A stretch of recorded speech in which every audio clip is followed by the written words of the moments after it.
Hello बच्चों, let's read this question. Which of the following statement is are correct? And these are the following statements given to us. हमें 4 statement given है and इनमें से हमें correct statement choose करनी है and we have to answer from the given options. So सबसे पहले हम इस क्वेश्चन का की कॉन्सेप्ट देखेंगे and the given question has the key concept of the state function and path function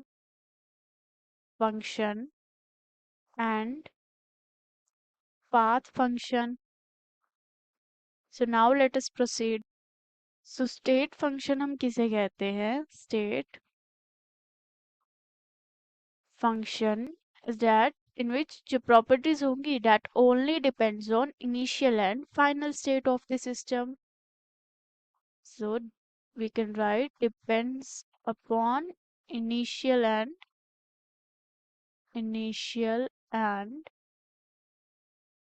final state of the system and जो हमारे पास path function होता है, पाथ फंक्शन एंड उसकी जो प्रॉपर्टीज होती हैं that depends on the path और process followed by the system. Depends upon path और process followed by the system. So let us consider the example. जो हमारे पास वर्क डन होता है, work is the path function because let us say ये हमारे पास कोई पोजीशन ए थी and this is the position B. Let us say हमें पोजीशन ए से कोई सामान बी पर लेके जाना है. एक तो हमारे पास ये रास्ता हो गया कि हम लोग ए से बी पर डायरेक्ट ले जाएं, और लेट अस से हमने पहले इस तरह से घुमा के हम सामान लेके गए हैं. सो जो हमारे पास वर्क डन होगा इस प्रोसेस से जब हम डायरेक्ट लेके गए वो वर्क डन कम होगा, बट जब हम इस तरह से घुमा के लेके गए तो हमारे पास वर्क डन क्या होगा?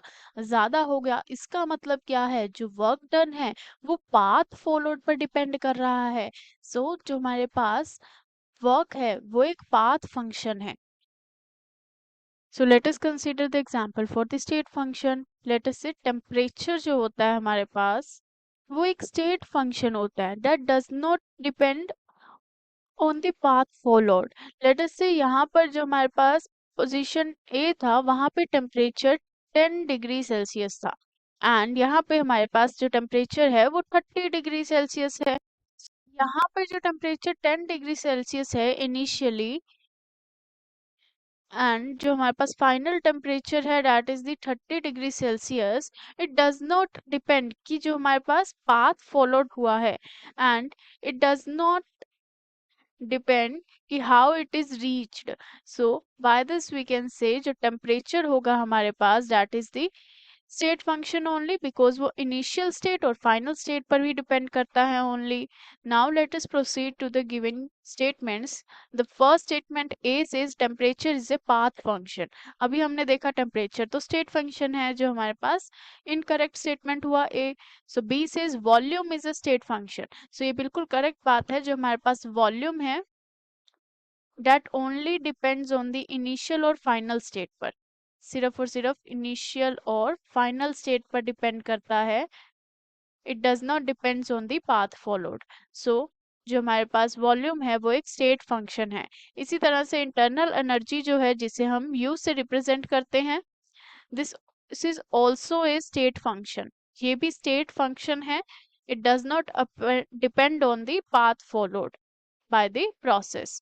सो ये भी हमारे पास करेक्ट स्टेटमेंट है.